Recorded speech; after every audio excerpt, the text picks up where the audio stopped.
It was a creative cuisine restaurant that had been open for 3 years. With counter seats and 3 tables, it was a small place that would be full with just 20 people. Despite being called creative cuisine, the dishes were more like homemade meals with a special touch from the owner. Most of the customers were regulars, and while the place was never packed, it was never empty either. I took my usual spot at the far end of the counter almost every night. That night, a group of several people occupied 2 of the 3 tables, having a drinking party. They were regulars here, colleagues from the same company and department. The one who always brought them here was Emily, their female manager. Normally tense and irritable, she looked completely relaxed, her expression softened as she happily sat around the table with her subordinates.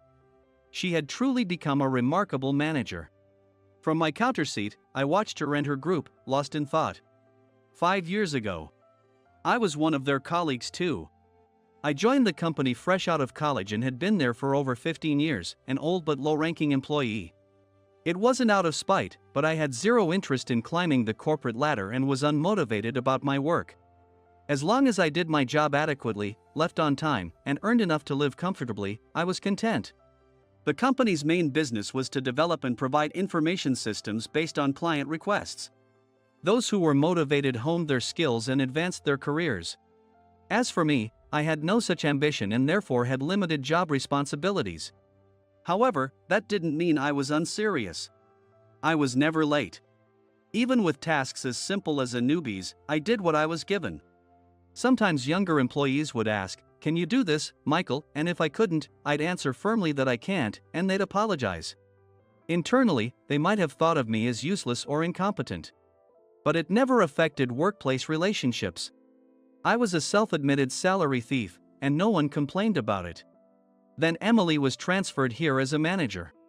In her early 30s, she looked young, almost inexperienced. Rumor had it she was an elite who had been rapidly promoted. But in reality, it was the company's meaningless policy to promote women to enhance its image. She was promoted as part of the company's superficial policy to actively promote women, making her a victim in a way. To me, who saw work merely as a means of living, it was incomprehensible. But there are people who see career advancement as the purpose of their life. She was the perfect example of that. The company and her ambitions aligned perfectly, resulting in her promotion. However, when she first took the position, it seemed to me she was overburdened and stressed. Having been promoted beyond her capacity just because she was a woman. At first, she tried to maintain distance from her subordinates and acted in an authoritative way. For example, she had a strange fixation on the gender of her subordinates. If a male subordinate served her tea, she'd thank him, but if a female did, she'd lecture her about how serving tea wasn't a woman's job. In our department, there was no such thing as tea servers. Regardless of gender, if you wanted tea, you made it yourself. And if you were making some, you might make some for others too. That was it. She was always tense and irritable. With her childlike face, she looked like a little girl pouting when she was upset. So, in our department, we handled her with kid gloves. To her, a salary thief like me must have seemed especially strange. One time, she came in with reference materials, asking a female subordinate to copy the pages she'd marked with sticky notes. I happened to have nothing to do but count down the minutes until the end of the workday. So, I volunteered to make the copies. Michael? You're going to make the copies? Why? There's no special reason. A man doing copying works? I was astonished by her words. At the same time, I felt sympathy for her. She must have spent her entire career until being promoted to manager doing chores like making tea and copying. Thinking they were women's work, while competing with men behind the scenes. At that moment, I thought from the bottom of my heart. While promoting women sounds good, simply promoting women for the sake of it is a superficial company policy. Should being a man or a woman be a reason for promoting someone? Even though American society is still often called a male-dominated society, is it right to blindly promote someone just because they are a woman? Regardless of their ability? These thoughts crossed my mind, but I was just a salary thief. I chuckled to myself and spent the rest of the time copying until the end of the workday. About half a month after she became a manager. I happened to share a table with David, the department head, at the restaurant where I went for lunch. David was 3 years my senior and was my mentor when I was a newbie. Back then, he used to look down on me, saying, "You can do it if you try, but you just don't try." But when I openly admitted that I didn't want to, David understood and started to look out for me. So, how's Emily doing? Maybe women just aren't cut out for it? Hey now, that's not like you, David. You shouldn't say women aren't cut out for it. I pointed out, and David gave a wry smile. He also seemed to be perplexed by the company's promoting women policy and was struggling with how to handle her.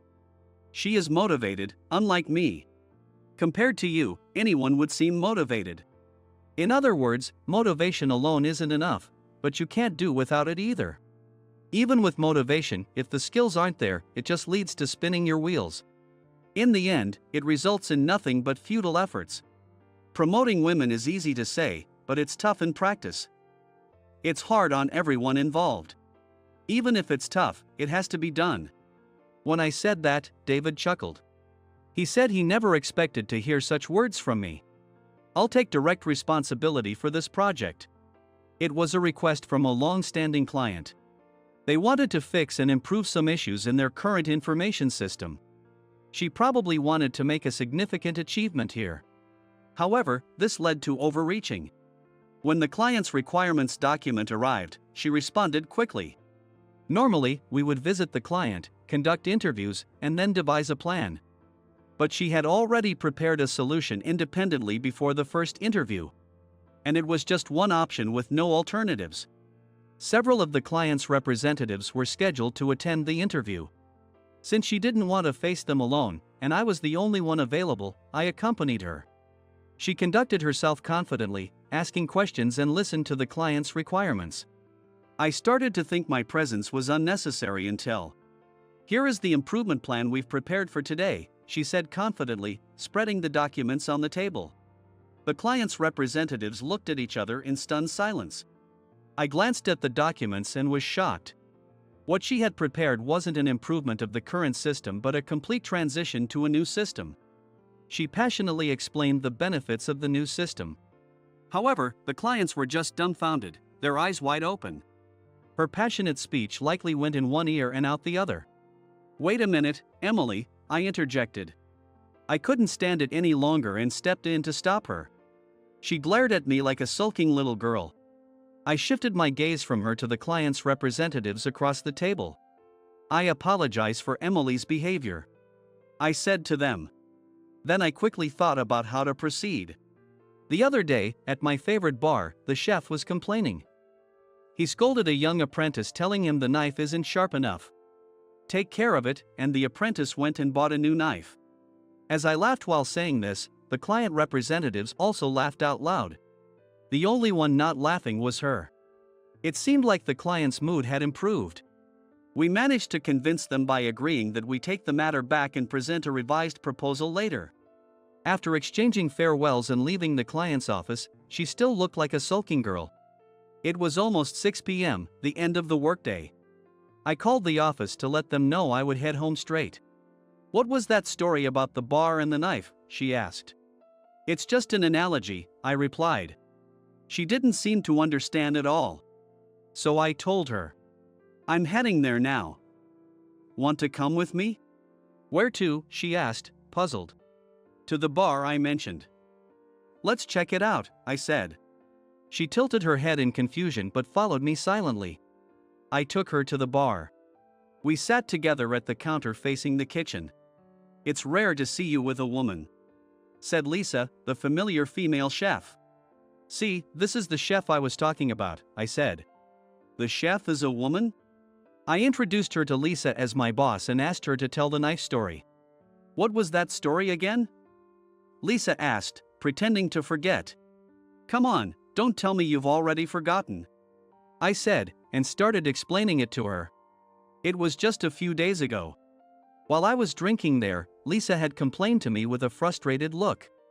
She had scolded an apprentice for not sharpening a dull knife properly, but the apprentice had gone out and bought a new knife instead. "Yes, you mentioned that earlier," she said, still not getting it. "Sharpening a dull knife means to properly sharpen it, not to buy a new one," Lisa explained. "Oh, I see. She finally understood, I told her. Basically, today, Emily, you did the same thing. The client wanted the knife sharpened, but you tried to sell them a new knife. Isn't that right? I just proposed what I thought was best, as one option, she replied. But there were no options, were there? You just tried to push the new system on them.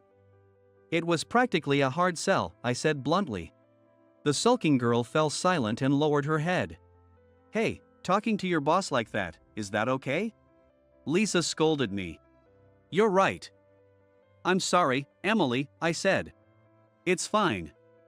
Maybe I was 10 years too early to be a manager.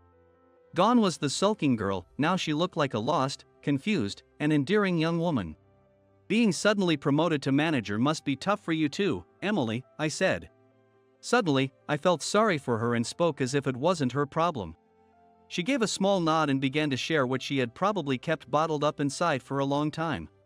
Since childhood, she had been constantly told by her parents and those around her that she was just a girl, and she had grown tired of hearing it. She was determined not to be bound by such an outdated way of thinking. After getting a job, she worked hard in her own way. But reality was harsher than she had imagined. Every day, she told herself that despite her abilities, she wasn't being recognized because she was a woman. Then the company suddenly introduced its policy of promoting women. Without hesitation, she raised her hand. However, once promoted to manager, she was rejected by male employees and resented by female employees. She sighed deeply and buried her face in her hands. Whether male or female, I had no interest in career advancement, so I couldn't fully grasp her struggle. Still, ignoring the client's needs like today isn't acceptable, I said. Yes. I regret that. She replied, dejected. I felt uncomfortable playing the role of a lecturer, something that didn't suit me. Then Lisa brought out an unusual dish. What the heck is this? I didn't order this. Of course not. You didn't order it. Just try it. It's a new menu prototype, Lisa said. For the next 3 days. She immersed herself in creating a revised proposal, barely taking a lunch break. She also began to seek advice and ask questions from her subordinates, whom she had previously kept at a distance using her managerial authority. It was no exaggeration to say she had transformed. She even made tea for herself and others. As a result, I was also roped into her work and ended up working overtime. Oh, you're working late again today? That's 3 days in a row. Have you found your work ethic? David told me so as he was leaving. What's so funny? I just want to get out of here and grab a drink, I replied. Talking to me like that, is that appropriate? He chided. The proposal she created was well received, and she successfully secured the contract. What impressed the client the most was her suggestion of optional features they hadn't even requested. Since then, despite being the manager, she often sought my advice. If I could help, I did so to the best of my ability. Then, one day, I was waiting for the end of the workday, thinking about having a drink at my usual bar. She stood in front of me, blocking my way. She said she had something to discuss. Right now? But it's time to go. Can't it wait until tomorrow? It's not directly work-related, so I'd prefer to discuss it after hours. Though it was a bother, I couldn't refuse her determined expression and agreed. She led me to an empty conference room. The setting sun cast a reddish glow through the windows. Closing the door, she spoke to me sincerely. She said she had improved communication with her subordinates. She was slowly gaining confidence as a manager. And then I started to feel bothered and frustrated by how you're underestimated by everyone, she said. Underestimated? I asked. I had never cared about how I was evaluated, whether highly or poorly. I hate to say it, but people call you a salary thief. Hearing that, I couldn't help but burst out laughing. Are you okay with people talking behind your back like that? Well, it's not really talking behind my back. In fact, I think I was the one who started saying it myself. As I shrugged it off, she got all fired up on her own and shook my shoulders, saying, Michael, you're capable of doing your job. Be more positive about it. Hearing her words, I burst out laughing again. Emily, it's not about being positive. For me, work is way behind me, while for you, it's straight ahead. We're looking in completely opposite directions. When I said that, she looked at me seriously and said, "We can't look in the same direction together?" Her passionate gaze made my heart skip a beat for a moment. But in many ways, it was impossible. So I honestly told her, "No, that's not possible," and started to leave the conference room. Then she grabbed my arm and stopped me. "Really? With you, I could." I cut her off and said, "When that system improvement project came up, I happened to lend a hand. That's why she mistakenly thought I was capable of doing this job. It's not that others are underestimating me, Emily. It's that you're overestimating me." I gently removed her hand from my arm and left the conference room. 5 years have passed since then. "Hey, stop daydreaming and take this dish to that table," the owner said from behind the counter, handing me a large platter. The owner is Lisa, the female chef from the bar I used to frequent. She went independent and opened her own restaurant 3 years ago. I quit my job at the same time. We got together as a couple. Now, in name only, I'm a co-owner of this place. Lisa handles the cooking, while I help with payments, serving, and dishwashing. Just sitting at the end of the counter with a drink would make me a freeloader. I took the large platter to a table. As I approached, Emily, who was happily sitting with her subordinates, looked even more authoritative and composed. She was the first to notice me and got up from her chair to take the platter from my hands. As she did, I silently wondered, "Is it okay for you, Emily, to do something like this yourself?" She looked at me and, as if to say it's fine, returned a calm and gentle smile.